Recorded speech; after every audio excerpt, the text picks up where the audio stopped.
Crescent City Steakhouse, a true neighborhood restaurant operated by the Vojkovic family since 1934, is the oldest steakhouse in the city of New Orleans. Serving only hand-cut, prime-aged, corn-fed beef for over 80 years, Crescent City Steakhouse has become a dining destination for both die-hard locals and adventurous travelers who seek traditional, timeless New Orleans cuisine. Crescent City Steakhouse, 1001 North Broad, on the corner of St. Philip, in the heart of New Orleans. So here's the bottom line.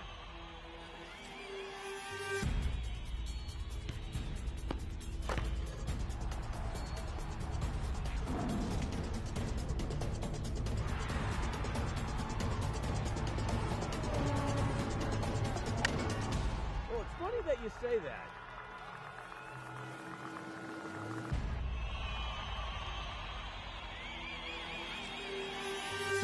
Let me tell you. Good evening and welcome to Primetime Sports. I'm your host, Scott Alexander, and if you love basketball, well, this is the show for you because I cannot wait. It's a big show of hoops. It's March Madness is here, and we're on fire. And speaking of on fire, well, how about the pro team here in New Orleans? The New Orleans Pelicans, they are absolutely in fuego right now. They're on an 8-game win streak, as you know. Their longest since 2007. This team is 10 games over 500, 36-26. That's the most games over 500 they've been since 2011. They're 5-0 since the All-Star break and currently in fourth place, only a game out of third. But conversely, they're only 2 games out of being out of the playoffs, too. So that is how tight the Western Conference is. It is truly amazing. How about this huge stretch of games, though? They've got 10 games, mostly coming up at home after the last 2 road games this week. And they play 5 games in 6 days, 7 out of 10 days.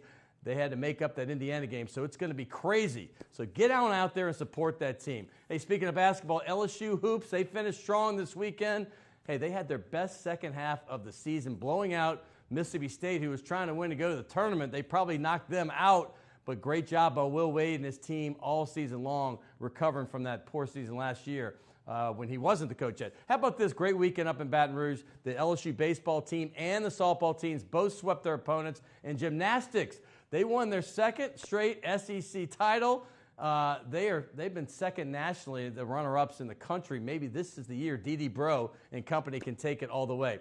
Hey, by the way, more basketball. The Sun Belt Conference, the one UL Lafayette, or UL Raging Cajuns, I should say, University of Louisiana. That is here in New Orleans at Lakefront Arena where UNO plays. UNO's tournament's over there in Texas, but this is over there. And get out there and support these Raging Cajuns. Bob Marlin is going to be a guest on the show. He is the head coach of UL. They're 16-2 in conference, 26-5 overall. Speaking of local teams, Southeastern and Nichols, been saying it all year. They finished first and second when Southeastern beat Nichols this weekend. They tied for first at 15-3, but Southeastern gets it, the first seed, but they both get double byes in their tournament. And here's a look at all the local teams. How about this schedule right here? You have UNO playing on Wednesday at 5. They swept Texas A&M Corpus Christi. Tulane split with Temple earlier. They play on Thursday, as does LSU Mississippi State, who they just played. And then you see Southeastern and Nichols with the bye. But high school basketball playoffs, they're rolling. They're down to the semifinals, and even a couple are down to the finals in Lake Charles. They call it Marsh Madness down there because it's down in the marshes. Hey, the teams in South Louisiana still alive are plentiful. In 5A, you have Landry Walker, who always seems to be there. 4A, McDonough, 35, super strong this year. In 3A, you have a couple teams, one from New Orleans, Sophie B. Wright, and Madison Prep, always powerful out of Baton Rouge. And Division I, how about this? Javonte Smart, the LSU signee, superstar player. He in Scotlandville, they play McKinley in the semifinals. And that other semi in 5A is going to be Catholic versus St. Paul's. And in Division II, you have, that's Division I, I should say, not 5A. But Division II, you have a rematch of last year's final, De La Salle versus U-High. Last year, De La Salle won the title, but U-High had won the previous 3, so that should be great. St. Thomas More and Lusher also in that semi. And then in Division III, you have Riverside Academy, Aversa Episcopal. Then you have Country Day playing Dunham. Those are the top 4 teams. And also Lafayette Christian will be in Division IV, and so will Crescent City in Division V. Hey, the NFL Combine, LSU's Dante Jackson and Tulane's Perry Nickerson had the fastest 40 times, 4.32. And LSU wide receiver DJ Chark was right there at 4.34. And those are the 3 fastest times. But how about Ade Arune, the 3rd fastest DL at 4.6, and Darius Geis, the 5th fastest running back time at 4.49. Arden Key elected to wait till Pro Day. Also in golf, hey, but Phil Mickelson, he won his first PGA tourney in 5 years. We got to give it up to the lefty. He won in Mexico, edging super hot Justin Thomas in sudden death, and future Hall of Famer Kobe Bryant. How about this on Sunday? He won an Oscar. So now Black Mamba has the same amount of Oscars as Martin Scorsese and Al Pacino. Is that incredible? And also only one less than Denzel Washington and the great Robert De Niro. Wow. Good congratulations, Kobe Bryant. And by the way, Seth Dunlap and John Brady, along with Bob Marlin, it's a basketball-filled show. Coming up right here on Primetime Sports.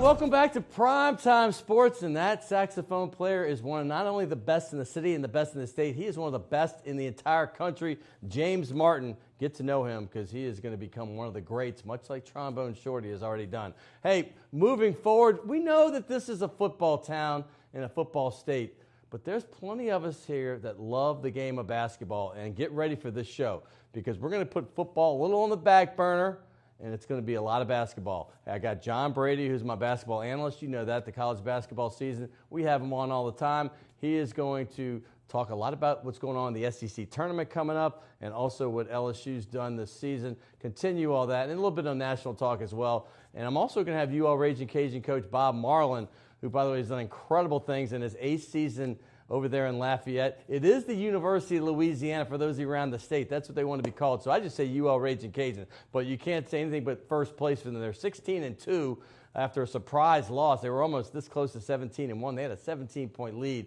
in that game but lost. But they're still going into the Sun Belt tournament on a roll. That is a great season. So he's going to come up and tell us all about what to expect this week in the tournament and their chances for the NCAAs as well. But right now, I've got my man over there from WWL Radio. He has a show with Christian Garrick. It is every night from 8 to 11 on WWL, 870 AM. And he was on the show before the season. I want to bring him back right here at the end of the season to kind of talk about March Madness. And his name is Seth Dunlap, and he's a little taller than me, but I'm not sure he can shoot What's like up, me. buddy? But no, I'm sure you can. He is a great basketball player himself, and you have the basketball tie to prove it. Yeah, I was going to say, this is the basketball show, so I wore the tie. I love it. I'm looking good, so yeah. Well, I mean, Tis the season. You know, in the Open, I talked a little bit about March Madness, which is obviously the Louisiana version of the high school playoffs. But March Madness is what we all love. It starts this week. You got the NCAA tournaments and all that, and also you got, I mean, the conference tournaments in the NCAA. But right now, it's Pels fever. And I got to get on this. This team has won 8 in a row. They haven't lost in almost a month. I know the All-Star break helped it, but they haven't lost since February the 9th. We're sitting here at March 6th. This city, which has been pretty critical, and rightfully so a lot of times, of the New Orleans Pelicans, they have their longest win streak since 2011. Like I said, they haven't lost since March the 9th, which is kind of, it's hard to even say. They've won 8 games in a row. What are your thoughts on this team, brother? Well, it's a remarkable turnaround. I, self-reflectively, was one of the people who didn't think this could happen without Boogie Cousins. I will fully admit that. I did not think this team, first of all, I didn't think they'd bring in Mirotic and then Okafor be this revelation that they saw. But what they're doing, especially offensively, the pace of play is a historic level right now. And we can talk maybe, I don't know if you want to get into the nonsense that I think that people think this team's actually better without Boogie Cousins. I absolutely don't. I think that's agree absurd. With that, no. I think it's absurd. Now, what they're doing without Boogie that they probably wouldn't be able to do is the pace of play. No question. They've really picked up. And this is where, you said it, we've been, I don't want to speak for you, I've been critical of Alvin Gentry. Sure. Right? But this is his offense now. And we have to give him a lot of credit for the minutes and how he's utilizing guys like Okafor, moving Mirotic to the bench. His scheme offensively, pushing the play. They're the Houston Rockets, but they're playing faster than the Rockets, if you can believe that right now. The turnaround's been remarkable. And when I look across the Western Conference, which is a crazy conference right now, they're the third best team today in this conference. I fully believe that. Now, they're only 2 games out of the 9th seed, right? Which is crazy. Yeah. And they're a game out of the 3rd seed. Yes. Which is like, I mean, they're sitting at 4th right now. There's a lot of teams bunched up. A loss can put you from 3 to 7 like that.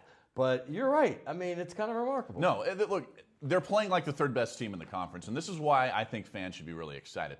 I have maintained that this season, I don't think that sneaking into the playoffs as the 8th seed, the 7th seed, getting routed by the Warriors, the Rockets, who we knew would be 2 best teams in the NBA, let's be honest. We knew that, right? We knew that coming in. We knew that this conference is going to go to one of those teams, barring some historic collapse by one of them.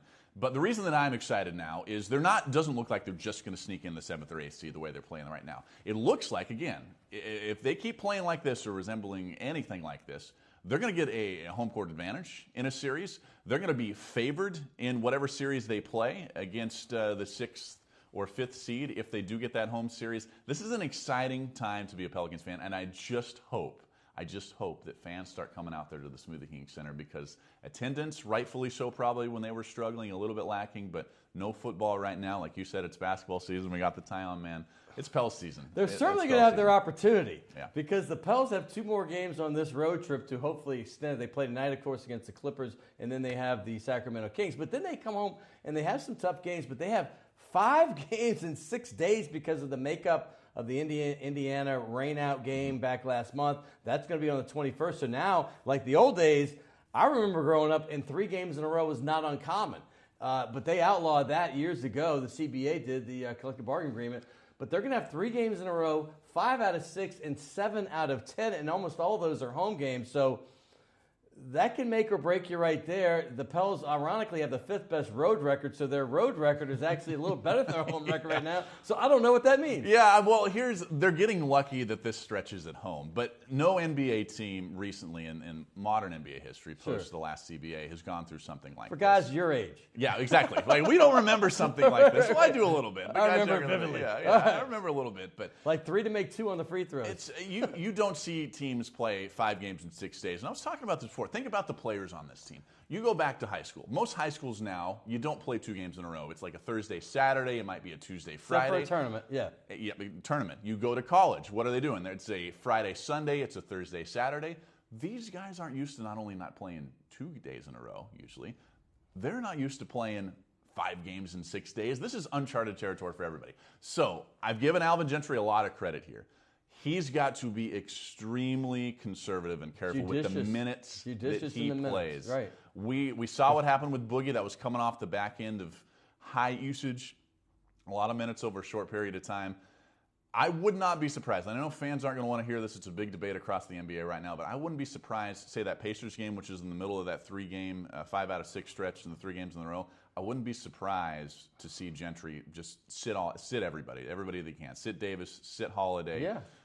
For health reasons, if nothing else. But the funny thing is, you have to get wins too. And let me tell you why I haven't been as critical as most people in the city on Gentry. Because in the beginning, Gentry, I'm going to give Gentry a lot of credit for what he did for Golden State. People don't give him enough, because when Mark Jackson was the coach, they actually won 50 games that first year, his last year there, but he got fired because he was playing. It was like this old NBA stopgap basketball where it was one-on-one, or you're trying to post down one-on-one. That team wasn't built for that, so Steve Kerr got the job, brought Gentry in from the Clippers, and all of a sudden, those two together developed this free-flowing offense, which Steve Kerr gives the credit to him. Well, you could bring him here, you're thinking you're going to bring that, but you don't have the pieces for that. You have these odd mix of pieces, kind of like a fantasy basketball team where you're throwing a Ryan Anderson, who's not a runner and up and down the court, he didn't get up, and Tyreek Evans is more of a half-court guy. He can get up, but that's not his game. And Drew Holiday, you just had some pieces, and they were never healthy together.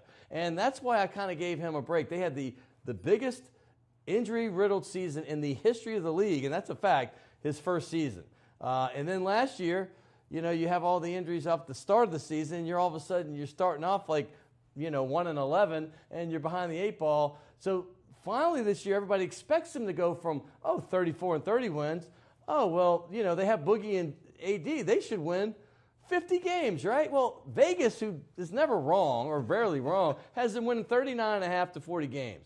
All right, so when the Pels were kind of rolling along at 25 or 20 and 19 or 22 and 20. Everybody's like, this is terrible. But Vegas expected that. Mm-hmm. And now they're rolling. And now you're seeing with, 3 years into this offense, you're seeing what he was actually brought in for. And they're free-flowing. They may give up a ton of points, but when you score a lot, you're not going to give up 99 points a game. No, so the fact is, I think this guy is doing a fantastic job at the moment. I don't mind turning this segment into an Alvin Gentry credit or love segment. And if you go back to last season, I said this on my show a lot in the face of a lot of Gentry criticism. You go back to the post-Boogie Cousins trade last year when he was brought in. The Pelicans didn't win a lot of games, but if you look past that, if you go into the advanced analytics that everybody uses now, the Pelicans were getting more open looks for their shooters than anybody in the NBA. So if you go to what Alvin Gentry was designing in his offense and getting looks for guys like Drew Holiday, Miller, everybody else, that was working. It was working. Guys weren't making the shots. So I maintained that you couldn't put a lot of that on Gentry. He was brought in to be the offensive guy, design an offense to get his shooters open looks. Now they're knocking those down. Mirotic has been fabulous off the bench. So has Darius Miller. Ian Clark's coming along. Anthony Davis has been all world. We know that. He's thrust himself into that MVP conversation, but they're so much deeper, so much more balanced now. And here's what I think the Boogie Cousins injury did. I maintain this is not, don't listen to anybody saying that they're a better team talent-wise without Boogie Cousins. They are not. No chance. But you know this. Sometimes teams need a little adversity, a little spark of adversity to come together, gel, and I think that happened with Boogie Cousins, the injury. I think Anthony Davis and the rest of this team said, hey, we can't just throw it on the low block to Boogie and watch him work for 30 possessions a game. That's just not anymore. It's been a godsend for the actual team. Mm-hmm. And I want to go one step further. How important was it to get Mirotic and Emeka Okafor in right away? Because Emeka Okafor was a chance. I mean, I can be honest with you. Dell was not even sure himself that this would work out. He just went to a lot of G League games and was seeing what he was doing. And he's like, I just need a guy that can defend, block a few shots, give me some rebounds to take some pressure off Anthony. But to get him and Mirotic in the fold so quickly, we both know that it was important, but why? Well, I think actually, and this may run a little counterintuitive here, Mirotic has been fantastic. I think he's been exactly what they need. He loves to shoot. He's not shy, and I think his role off the bench right now is great. I actually think, and a lot of people are going to disagree with me, that Emeka Okafor has been the more important piece here the last month. I don't disagree. Because he's doing stuff that you won't find in the box score. He's playing very good defense on the low block. He's allowing Anthony Davis to play the 4 instead of the 5. He's a tenacious rebounder, which he's always been, back to his college days. This is exactly the guy that they needed. Yeah, you see him rolling right there. I mean, the guy still gets up a good bit. We just saw a medley of block shots. And he's a smart basketball player. He's one of the smarter guys in the NBA, not just on the court, but this guy's like a 4.0 at UConn, and his parents are both doctors. The guy knows smarts on the field, and he's been around the league a while as a former second pick of the entire draft. What a fabulous story. Is there a better story in the NBA the last month than his resurgence? There's zero stories better than that one. It's incredible. And good things happen to good people, and he has been that way his whole life. But Mirotic, I have to tell you, I didn't know he could play defense this well. I didn't know he had the moxie on defense. That's the thing. He doesn't have the actual athletic skills to, but Ryan Anderson didn't have him either, and Ryan couldn't guard anybody. This guy will put his hand up at the last second, and he just has that way of knocking you off your shot. He might get a piece of the ball, but even if he doesn't, he seems to throw the guys off. And I've watched him ISO'd many, many times, and I'm thinking, okay, maybe it's just a few lucky plays. No, this guy's a pretty good all-around player. How would you compare him to the former Pell Ryan Anderson? Well, he's higher motor, to use a football term, to use a term on the defensive line, right? I think he's a very high motor guy every possession, and you said it, defensively and offensively. And this is where I think bringing him off the bench, moving him to the bench just helps. This is another great move by Gentry. Let's go back to our Gentry love. Not a lot of coaches would have made that move, brought back Okafor and put him into the starting lineup and move your guy you just traded for that was supposed to be this integral piece to the bench. I think he's been fantastic. I think you're absolutely right. He's different from Ryan Anderson. There's been a lot of comparisons there, but especially on the defensive side of the floor. Let's go about college basketball. That's what I love. I've been on your show a few times talking. You and Christian, Christian sometimes thinks LSU baseball is more important than the Pels. And, maybe in June it is, but certainly not this time of year. But let me say this about college basketball. I love the way you cover it, and I love the way you love the game. So let's just make it a broad question. Going into March with the conference tournaments. Big Ten's already played theirs. Michigan won that one. But going into the rest of these, and the NCAA tournament will do their selection show on Sunday. Just give me your thoughts on what's going to happen this coming up March. Well, I think it's going to be an incredible year with how wide open this field is, right? You don't have that dominant favorite coming into this tournament like you did maybe last year with UNC and Gonzaga were the two favorites, right? And during the tournament, that's who we saw in the title game. Virginia's great. They're playing at a historic defensive pace. This is probably, in the modern basketball era, post-3-point line, the most defensively efficient team on a per-possession basis you'll ever seen. So if you like defense, and I do, you're going to love Virginia. By the way, this is their third ACC title in the last 5 years. Tony Bennett doesn't get enough credit. Best coach in America, in my opinion. Oh, he's one of them. I think him, I think Mark Few, and I think Jay Wright, the three best coaches right now in America. And I think those are your three favorites. You're going to say I'm a little bit of a homer here because we talked Gonzaga a little bit. Go for it. Gonzaga is being so undervalued by the national media right now. Because I agree with you, but I want you to go. I just want to say, last year you said that UNC and Gonzaga were the favorites. But if you go by what the country thought in pools, and I did this mega pool with I think 800 people, only 10% of them picked Gonzaga, and I was one of them. If they had won, I would have won that thing, actually. And that's great. That's the reason I know. But this year they are super undervalued, but they might be more balanced than they were last year. They are. They're young. They've got one senior, Silas Melson, who contributes, but they're relying on that foreign influence. There's a Japanese-born player, Rui Hachimura, who everybody now, scouts are on him like honey on. Love this guy. He's on honey, man. He's going to be great. Killian Tilly. Killian Tilly is the guy to me. He's become one of my favorites. We were talking about that off the air a little bit before. Gonzaga is deep. They've got one of the best coaches in the nation, and there's no reason they can't make a run. Here's the thing. They're going to be seeded at 4 or 5 if all the bracketologists are correct, which I think they always are. But I like Virginia. I like Villanova a lot. Don't count out Duke. And I think Gonzaga's there. Arizona's the tricky one. If they remain eligible and all their players and Sean Miller comes back and he's eligible, that could be the adversity moment like we were talking about the Pelicans. That could be it for the Wildcats. Watch out. They've never made a Final Four under Miller. That's been elusive for him, kind of like it was for Few and Gonzaga last year. Watch out for Arizona if everything stays above. Well, they have that chip on the shoulder. They don't have Alonzo Trier, though, right? I mean, they had the two leading scorers in the conference, and I think the two best players, DeAndre Ayton, who I thought, Arizona got a pretty good deal for only getting for $100,000. Trier is back, so you have Trier and both of them. Trier, I thought he had the PED thing, but he is back. Yeah. But that is a team to look out for. What about a Kansas team that is kind of surging right now? A lot of people aren't counting them in, but they do have a leader in Devontae Graham. What they're doing in that conference is incredible, right? The consecutive titles in that conference. But even if you talk to Bill Self, he admits this isn't the same Kansas team. Of course it's not. And I am not going to get... He's underplaying them, man. They are the Andy Reid of this college basketball team, man. He's pretty good. I mean... No, I love Self, but they're the Andy Reid teams of this college basketball tournament. I have been burned way too many times with better Kansas teams than this one. No question. I like the program. I love That's why Bill they'll Self. go all the way. Yeah, probably. Exactly. That's going to be it this year. I mean, Purdue's a team that can make it there. There are several. Cincinnati can defend and I have to mention Xavier because I did a game earlier this year. They were in the 6 to 10 range at the time, and I kept saying when I left there, and I know Xavier's a different team at home, which is where I saw them, but that team at the Cintas Center, that team just seemed to be one of these teams that was well-rounded, and their coach admitted to me, they said, we cannot beat Villanova, though. And Villanova whips their butt every single time,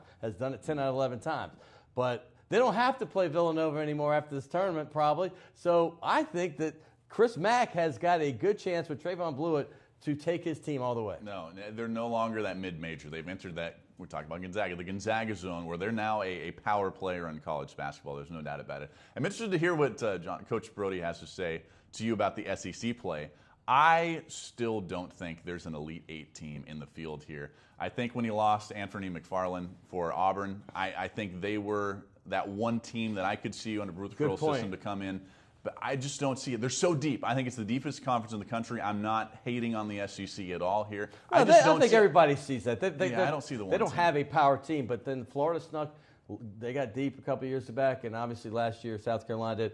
They always seem to have a team. Kentucky, when they were a 9 seed or 8 seed, they got into the finals a few years back too. So you never know. SEC is more football conference as we know, but I'm loving I'd love to see the mid-major final. I'd love to see Xavier versus Gonzaga. I really would. I'm a big Tony Bennett fan, so I wouldn't mind Virginia. And obviously, Duke has that 1-2 punch with Grayson Allen and, of course, Marvin Bagley. So that would be fun to watch as well. It's going to be great. Oh, man. It's March Madness. I can't wait. Thank you for coming on so much. All right. Thanks. Actually, I probably went 8 minutes over. So anyway, sorry, John Brady. Sorry, Bob Marlin. But we're coming up next. We have those two great basketball coaches right here on Primetime Sports. Stay tuned. The owners of the Delachaise Wine Bar on St. Charles Avenue have opened up their newest creation uptown on Maple Street called Chez Delachaise, a new local wine bistro featuring a larger menu of small and large plates, a brighter atmosphere, and full table service. Additionally, patrons can enjoy a large patio out front as well as an extensive wine list offering selections from around the world. It's Chez Delachaise, 7708 Maple Street between Carrollton and Broadway. Rock and roll will never die. It's old New Orleans, my, oh my. Come on, baby, let's go rock and roll at the city lane. All night, let's roll, let's rock and roll.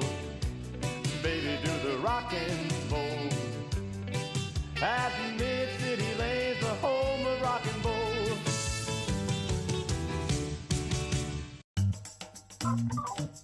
Fall in love with autumn with PJ's new seasonal lattes.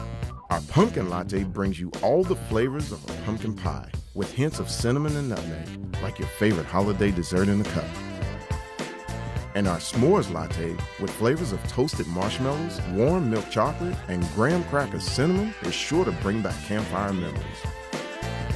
The PJ's Fall Seasonal Lattes, available at your local PJ's only for a limited time.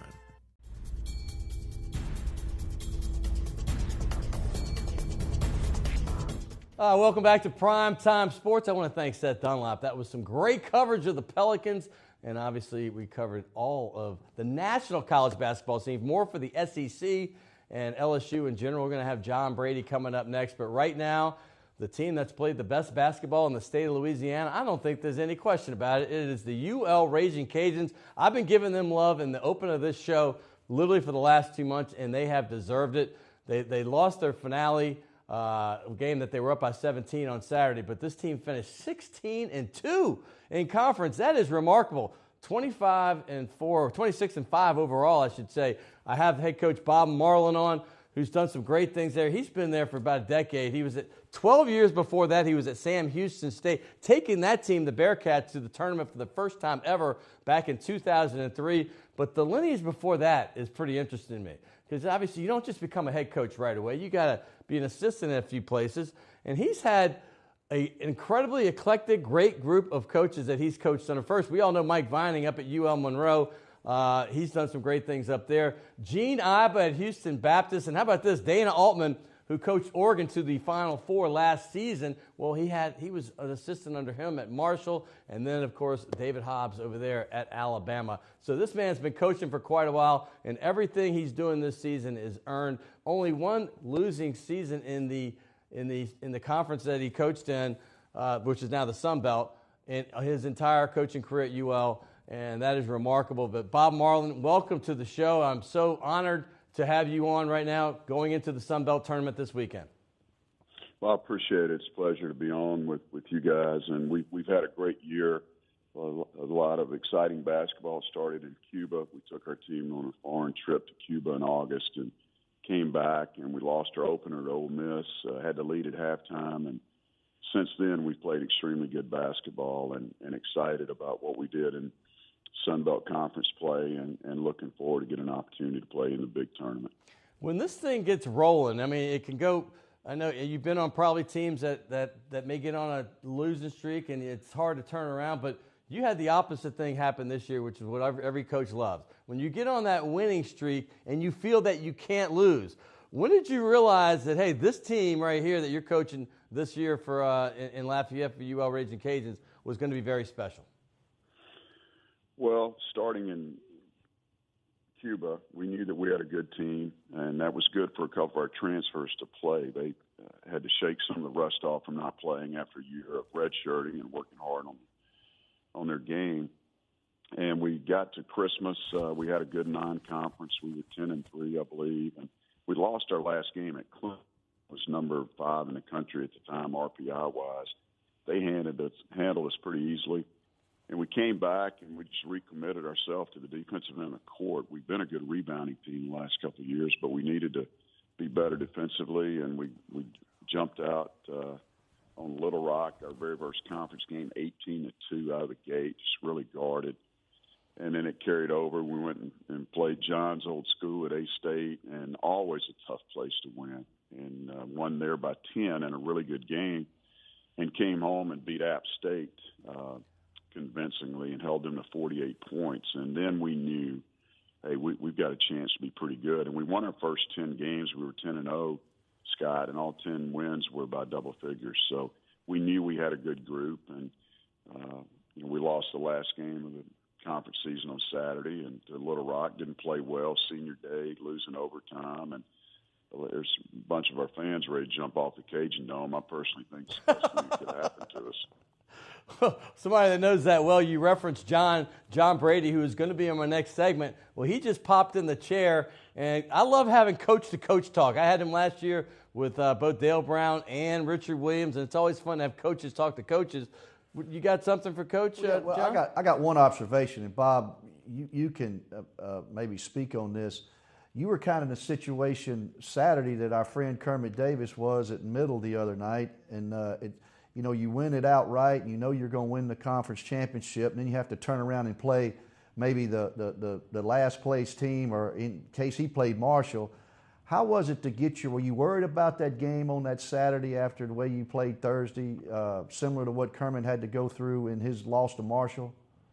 Well, it's more about how you play, John. You know that. And on senior day, they're tough. They're emotional. I mean, we had 3 great seniors, one from New Orleans there, Bryce Washington, who's been a mainstay for me for 4 years and done a tremendous job, the only player in the league to average a double-double the last 2 seasons. And it's an emotional day. And if you don't play well, they can go either way, John. You've been a part of them, too. They're either really good or they're not so good. Right. We just struggled. We had our second worst shooting game of the year. Jonathan Stove got hurt against Arkansas State in the first half. He's one of our energy guys, one of 3 players that scored 1,000 points this year coming off the bench for us. He got hurt with a high ankle sprain, and he couldn't play. But it was kind of the perfect storm, and it is what it is. And we refocused with our group yesterday, and looking forward to a great practice today to get ready for the tournament. Coach, I mentioned when I introduced you all those great coaches that you coached under. Did you take a little something from each of those guys, or is anybody that stands out a little more than the others that you coached under? No, I took stuff from all of them, Scott. And my first mentor was Mike Vining. I thought Mike was great with the players. He had a great relationship. He kept it simple. He didn't worry about the game like most coaches worry about it. He just took everything in stride and was the winningest coach in Southland in conference history. Just did a super job. And Gene Iba taught me how to defend. With the Iba name, you've got to learn how to be good defensively. And really taught me man-to-man defense. Tommy Jones, I worked for at Houston Baptist, was great with people and so good with administrators on campus, and learned how to get involved in the campus life there with him. Dana taught me a little bit about zone defense at Marshall, something I knew nothing about. If I said zone at HBU, I'd get backhanded. So that was a good time for me there with Dana, and then went to Pensacola and thought I knew how to coach defense and do some things, and we had us there and won a national third year. Johnson, a couple of my guys actually there, and saw those teams play, but I left there and went to Alabama, and I worked for David Hobbs, another great teacher, great defensive coach. I learned a little bit more about the defensive end of the court with David, and then, of course, Sam Houston and here. I've taken a little bit from everyone, and that's what I tell young coaches. How special has it been to have your son on the coaching staff? I know you have a close relationship. What's that like? What's that?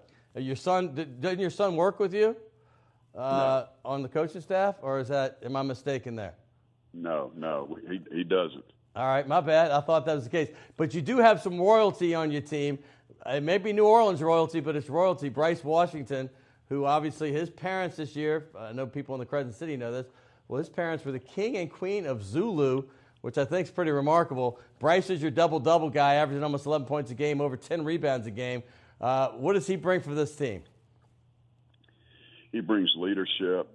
It's kind of unique. I've always had a point guard as a leader, and we've got a great one in Marcus Stroman this year. But Bryce gives you leadership up the middle as a power forward that defends the other team's post usually. He understands the game.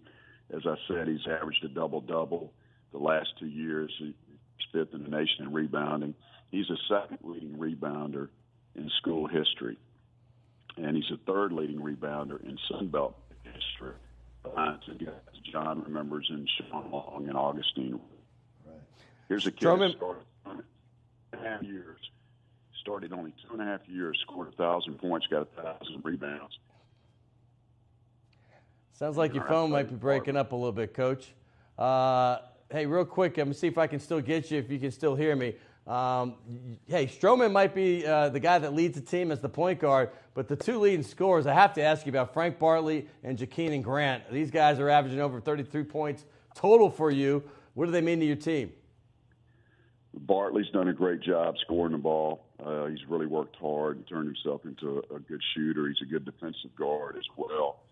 And then Jakeenan Grant is a guy that can score the basketball, make three-point shots, and block, or led the league in block shots right through. And one last thing, the guy that's my personal favorite on the team, he's not the highest scorer. In fact, out of the 6 guys we talked about, probably the lowest score, about 9 points a game. But he reminds me of Keith Jamal Wilkes back in the day, and that is Malik Marquetti. Tell me about what he means, because this guy can fill it up from all over the court. Yeah, Malik's a guy that can shoot the basketball. He hasn't shot it quite as well lately. We need him to get going in the tournament. But he's definitely capable of scoring 20 points in a hurry, and he's got a smooth game. Hey, I appreciate you, Coach. I know you got a big week ahead of you. We are rooting for you not only to win this Sun Belt tournament, but to take it all the way and get into the NCAA tournament and do some nice things there. For John Brady, I want to thank you very much for coming on the show, Coach. You bet, guys. Thanks.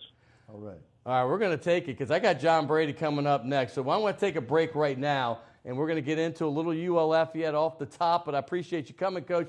Next, right here, well, you know who he is. He's my basketball analyst. 15 straight weeks last year. This year we gave him a break. He's doing LSU basketball too. So we're only bringing him in once a month, but it's March Madness, so you know he's here right now. Coming up next, the Final Four coach from 2006 and the new SEC legend from LSU, John Brady, right here on Primetime Sports.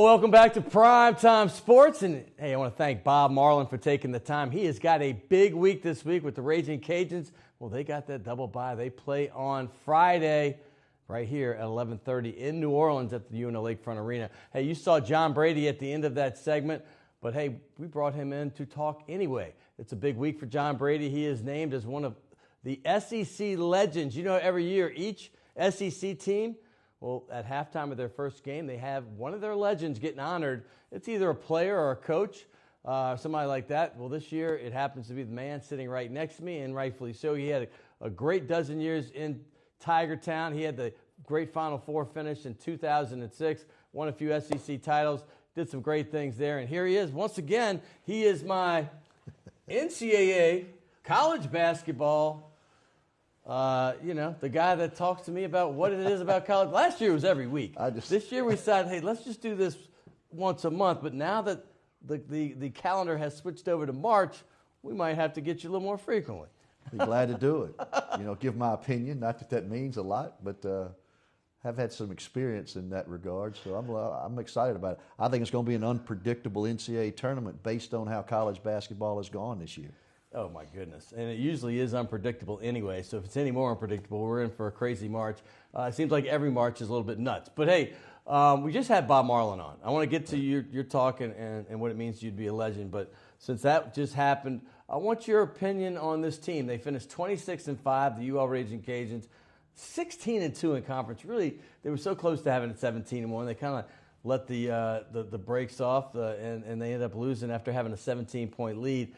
What does it take for them to go to the NCAA tournament? Are they going to have to win this Sun Belt tournament? Well, honestly, I think they have to win the Sun Belt Conference tournament here in New Orleans in order to advance to the NCAA tournament based on one of the criteria that seems to be heavily weighed this year is strength of schedule and RPI. Right. And the only way you can improve your strength of schedule is play the top 75 teams really in that quadrant one that they've all talked about. And the Sun Belt doesn't have that opportunity. And then you lose a home game to a team that's not in the top 75. It certainly does hurt your own RPI, as that's what happened to Lafayette last Saturday at home when they lost to Little Rock, I presume. So it's going to be difficult for them, although Bob Marlin does an excellent job of coaching year in and year out. And to be 16-2 in any league, I think is a remarkable accomplishment. But I do think they have to win the conference tournament here in New Orleans in order to advance to the NCAA. They're very good, and I have to say they have to be the favorites in that. And I, for one, will be rooting for them. They're a South Louisiana team, and I think he deserves it. He's had a great career. Let's move forward. One of the things you just mentioned was you have to have some good wins. And believe it or not, LSU's not going to the NCAA tournament unless they win the SEC tournament. However, they do have a bunch of those quadrant one wins that are so desirable for the NCAA tournament. So when I say that, I'm not talking about going. I'm talking about moving forward for next year. And then they close strong on Saturday. That's really what I want to get to, because you got to watch this team every game all season long. And then you saw them probably with their best half of basketball in the second half against Mississippi State to pull away. It was a tight game in the first half and win 78-57. First, your thoughts on that game, and then I want to give an overall picture to the season that you just witnessed. Well, Mississippi State came in and won 8 out of 10, and for LSU to play as well as they did. I've talked about LSU. The last 5 or 6 games prior to the Mississippi State game on Saturday, we've defended well the first half. Yeah. The second half, our field goal stats over 52%. We hadn't done well. We've been beaten in the second half, particularly because we didn't defend as well as we should have. But Saturday, not only offensively were we quite good, our defensive presence for 40 minutes of that game was the best it'd been all year. And anytime you put efficient offense together with really good defense for 40 minutes and your ability to break even on the board, you got a chance to beat a lot of people, and that's what they did with a 20-point win at home to finish out a really surprisingly successful season that LSU had this year. Yeah, 17-13. They beat Michigan, who's now everybody's darling in the tournament. I mean, they won the Big Ten tournament. They're ranked 7th in the country. I mean, they have some good wins. I mean, Houston is rolling right now, and Houston's one of the favorites to win their conference tournament, and that conference has Cincinnati, Wichita State. Well, so they're doing pretty darn well. Well, the Michigan win in Maui, then you come home and you beat Houston, who's as you said, is really good, and then you sweep Arkansas, who people say are in the tournament. You sweep A&M, who people say are in the tournament. You know, those are 6 really good wins for LSU to have this year, and who knows what might happen. I don't think, like you said, I don't think they're going to go to the NCAA tournament unless they win the SEC tournament, but certainly I think there'll be a quality NIT team, and who knows, they may get on a roll and have a chance to go to New York, provided they get in that tournament, which I think they deserve to be able to do. I do too, and Coach, they do have the 6 o'clock start on Thursday, and it is in St. Louis, and you will not only be there calling the game, you will be getting honored. And I, for one, want to be one of the first to congratulate you on that this week, because I know it's a big deal, and I know you might just think it's something that happens to occasionally when you get older, but you have earned this, my friend. Go there. Well, I appreciate it. I'm really grateful to the LSU administration, Kent Lowe, and certainly Will Wade, because for me to be able to represent LSU as a legend in the Southeastern Conference basketball tournament, be introduced at halftime, and be kind of wined and dined for 4 or 5 days, Will Wade had to prove that. It's his program. When I was at LSU, I chose who the legend was.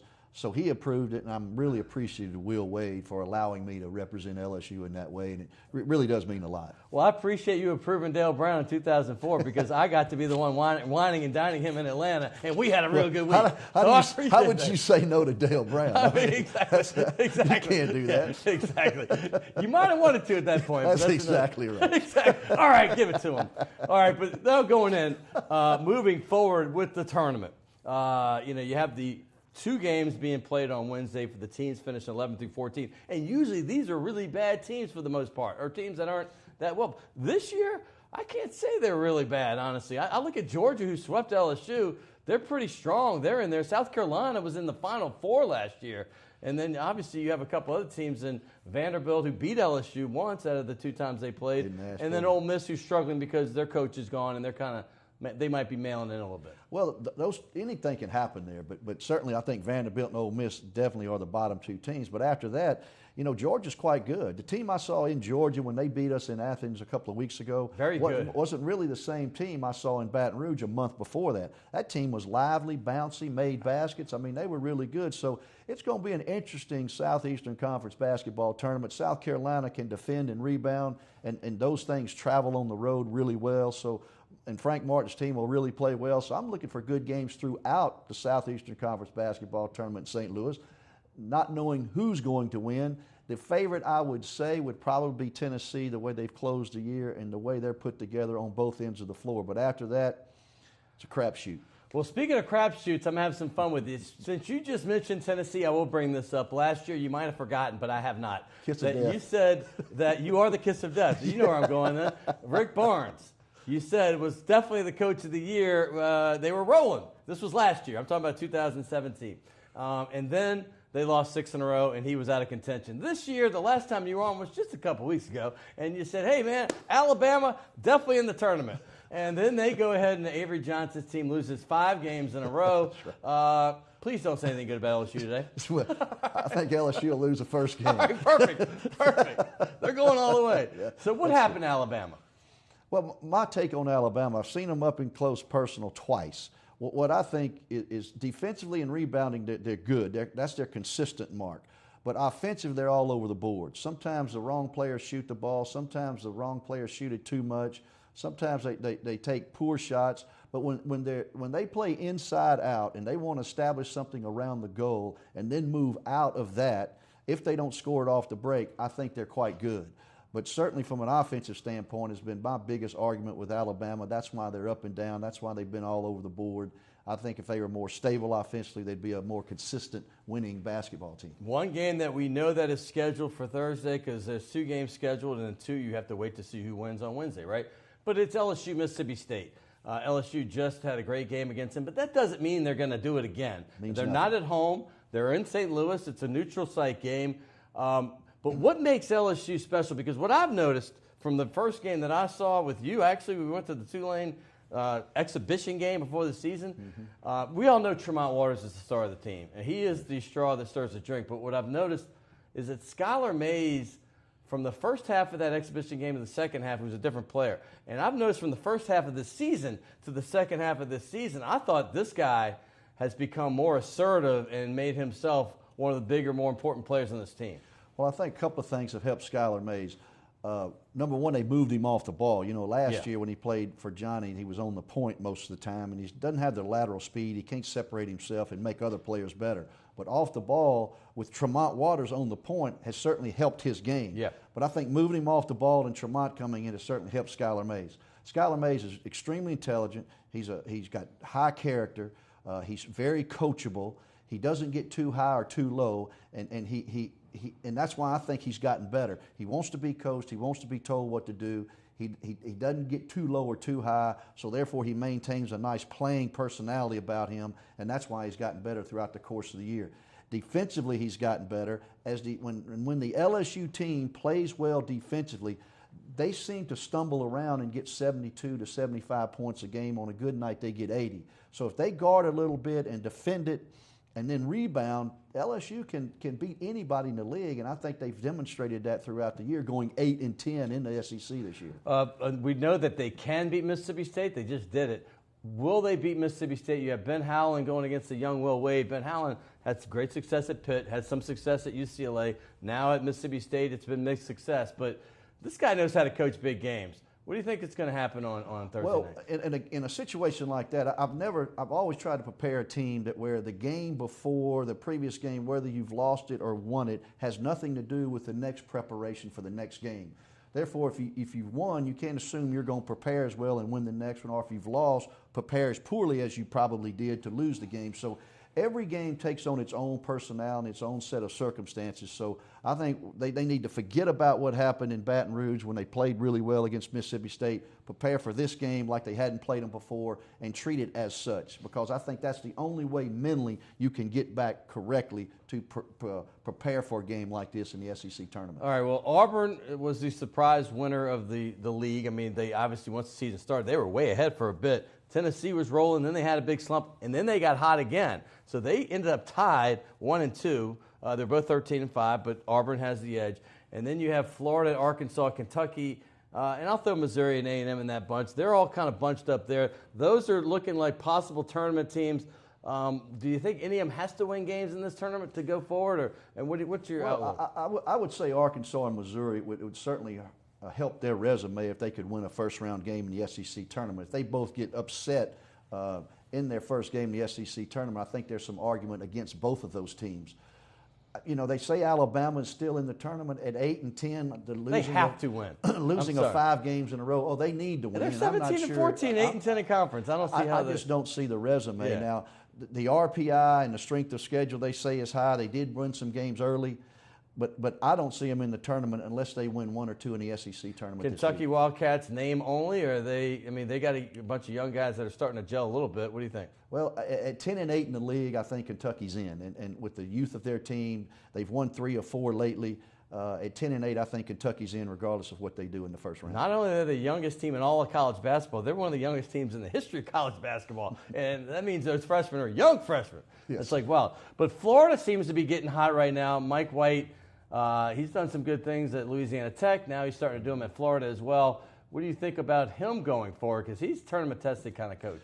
Well, see, outside of Tennessee, my second best team right now that I'm going to put the kiss of death on, as you say, is Florida. When their point guard plays well, they're pretty good. When they when they approach it inside out, they're better. If they come down and search the 3 early, I don't think they're quite as good. But when they come down a little more patient offensively, if they don't get it off the break, go inside out, I think this Florida team has good talent and they have an opportunity to move on. So, Florida or Tennessee to win this tournament? Yeah. Okay, yes, we'll go with that. We'll put you on the spot. With my third pick, A&M. A&M. I like A&M, actually. Yeah. I do like them. Hey, by the way, I got to give somebody near and dear to your heart who's done nothing but good things. His name is Kermit Davis. He coached under you for a long time. He has done a remarkable, and I mean remarkable job at Middle Tennessee State. I love this team. They got that Sweet 16, was it 2 years ago, or was it last year? Well, the first game. You know, they got the first game. They've won 2 first-round games the last 2 years. And they almost won that next one. They should have won. But bottom line is the guy can coach in the tournament. What do you think about them and maybe his future? Well, I hope they get an at-large bid. You know, the pressure on mid-major teams, as we've talked about Bob Marlin, for them to win every single game. I mean, they lose one game, it's almost devastating in their opportunity to get an at-large bid. And I think the NCAA now is discouraging that the way they're figuring the RPI. But that as it may be, I think Kermit Davis over the last 5 or 6 years has done more with less than anybody in the country. And I wish he would have an opportunity to coach at the high major level, because I know if he happened to be in the SEC, there are a lot of coaches in the SEC that wouldn't want to face Kermit Davis on a night-in, night-out basis. Well, we already talked about the national scene with Seth Dunlap, but do you have a thought about who might win this national tournament? Or somebody that... Well, you got to go with the favorite. Like Villanova, I think Michigan State's playing really well. I've always liked defending, rebounding, and I've always liked Izzo in that regard. But who I've seen lately on TV is I think Kansas has really played well lately. I think their team is coming on. I think they lost a couple of games early on in the league at home, uncharacteristic of them, but they've won like 14 straight Big 12 titles or whatever. It's nuts. Yeah, it didn't look like they were going to get it this year. It's either 14 win or tied. But yeah, still. Whatever it is. But I like the way their team is playing. I like their guard play. And I think they're a sleeper out there. And I would hate to play the Kansas team in the NCAA tournament, first round, second round, or Elite Eight or whatever the case may be. Coach, I appreciate you, man. My basketball analyst, that's the words I was looking for when I introduced you, but I can't thank you enough for doing this, and we got to get you at least one time during the actual big dance, if you don't mind. If you're not in Maui. If you're not in Maui after being a legend and all, but I appreciate you. Great things you've done at LSU, and I'm very proud of you, as is the whole LSU family. And I know they'll all be behind you when you get this award, or this honor, I should say, on Thursday evening. All appreciate it. Congrats, brother.